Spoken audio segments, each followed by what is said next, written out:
Is your environment helping or hindering you right now? That is the question we will be talking about in today's mini episode of the Unconventional Business Podcast. Thanks for joining me again. Lovely to have you here. And thank you so much to everyone who's given me feedback on these mini episodes, because it's really nice to know my 5 minutes of ramblings is helping you feel differently about stuff and think differently about it. That's literally what I'm here for. That's my purpose. So yeah, this weekend we had some really glorious weather in the UK where I live, and I actually got out into the garden. I did nothing in the garden last year. I just did not have the capacity. But I've recently started taking HRT and I actually feel like a real human being again. And I've dropped into hyperfocus yesterday and got loads of stuff done, got in the flow outside in the sunshine.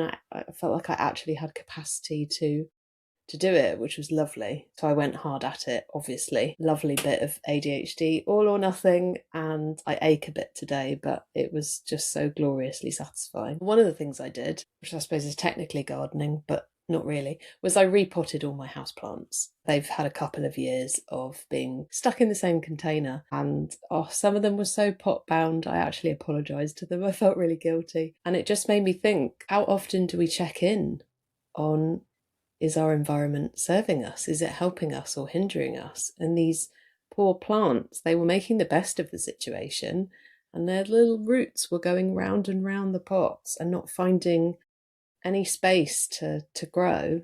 And of course they stayed alive and they're fine, but they weren't happy, and some of them haven't really grown and they were looking a bit droopy and sad. My monstera, for example, really needed some support. She'd done her best, but crikey. And the pot she was in, the soil wasn't aerated enough, so it kind of had a musty smell and her roots weren't looking so good.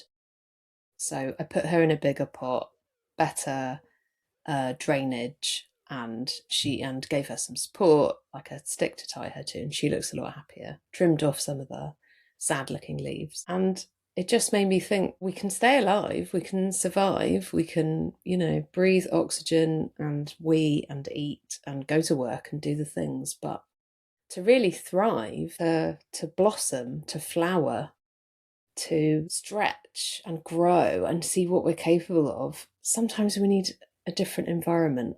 And I think repotting plants is such a great analogy, because there's all this talk, isn't there, about pushing ourselves out of our comfort zone.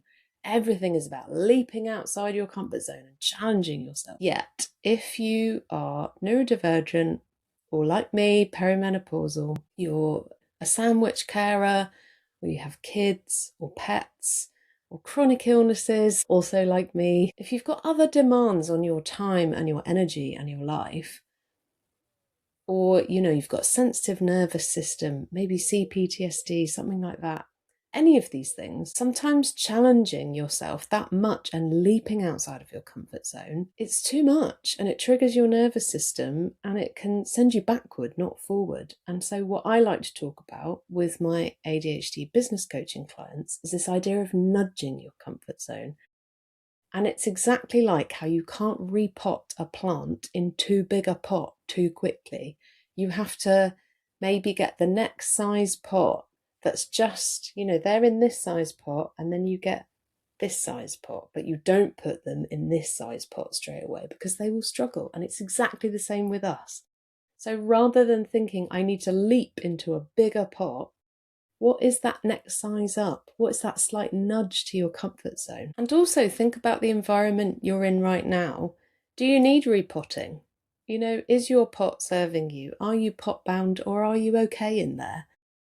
Don't know if I'm stretching this analogy too far, but how often do we look around and think, is my environment helping or hindering me? Do I have the things I need?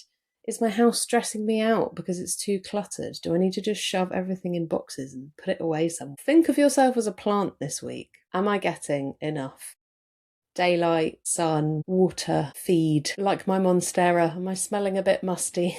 Are my roots not happy? Think of yourself as a living, breathing organism and think, am I in the right environment? Am I getting what I need? And if you feel your environment is holding you back, give it a gentle nudge in the direction that you want to go, rather than shoving yourself into something big and scary and new? What is that little step you can take to change your environment that will help you feel a little bit better, just like our plant? Join me next week for another set of ramblings and analogies from real life, and thanks for being here. And as always, don't forget, let's do business differently.